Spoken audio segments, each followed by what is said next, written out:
saying to Victoria Police that we needed to be doing something much better in the way we handle family violence, and we needed to get our own house in order. In terms of my vision, I guess it's really about continuing to improve the response so that people feel confident to report sexual assault, whether it takes place with a stranger or someone they might know, or a partner or otherwise. They're looking to develop a new strategic plan which will go for the next 5 years, which really does focus us on thinking about how to improve the response, what kind of rate we'd be looking for in terms of, we believe that by having better powers then more people will be arrested.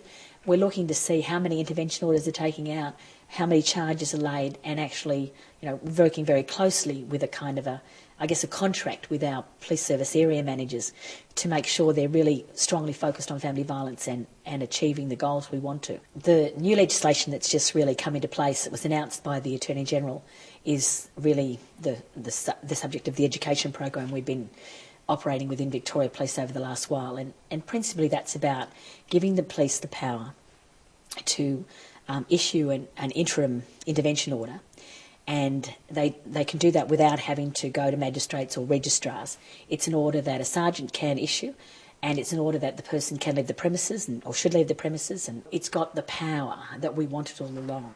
Keep an open mind and treat those people with a bit of respect.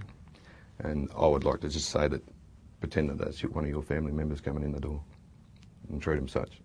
They've got their story out, someone's believed them, and that's like a big weight off their chest. And there are obviously all of the procedures around, first of all, believing the person. In many cases, the police don't take these matters on into the court environment because the court environment is very tough. And I think the courts are changing. We need to be reflecting that and putting more matters before the court so that they can make decisions to say that this kind of behaviour is unacceptable, and the person is charged and they are convicted and then I think serve a sentence. Some people would say there are restraints on us about taking matters before the court, but I just don't think that's true. I mean, the notion that what happens if we lose, well, we'll lose. Police officers, I think, use that as an excuse sometimes to say, oh, look, it's something we shouldn't take on. But I think those police officers who are committed will continue to fight and say that this is a matter that should be taken up. There's sufficient evidence. We need to put this matter before the court, and we will support them doing that.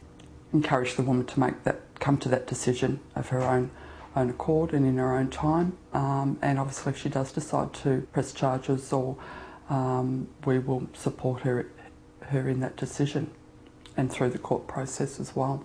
If proceeded, I might have involvement with that person for the next couple of years before any court matter or something like that. There have been recent initiatives in the criminal justice system to improve the experience of women and children giving evidence in court, including changes to the rules of evidence and giving evidence by video link and things of that nature.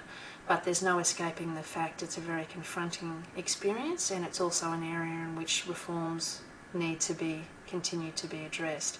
In civil litigation, a lot of matters settle out of court on a confidential basis. So in civil matters, it is not always the case that the matter would run to trial, and women tend to give evidence in court far less often in a civil matter because it is highly likely that the matter would be resolved before trial.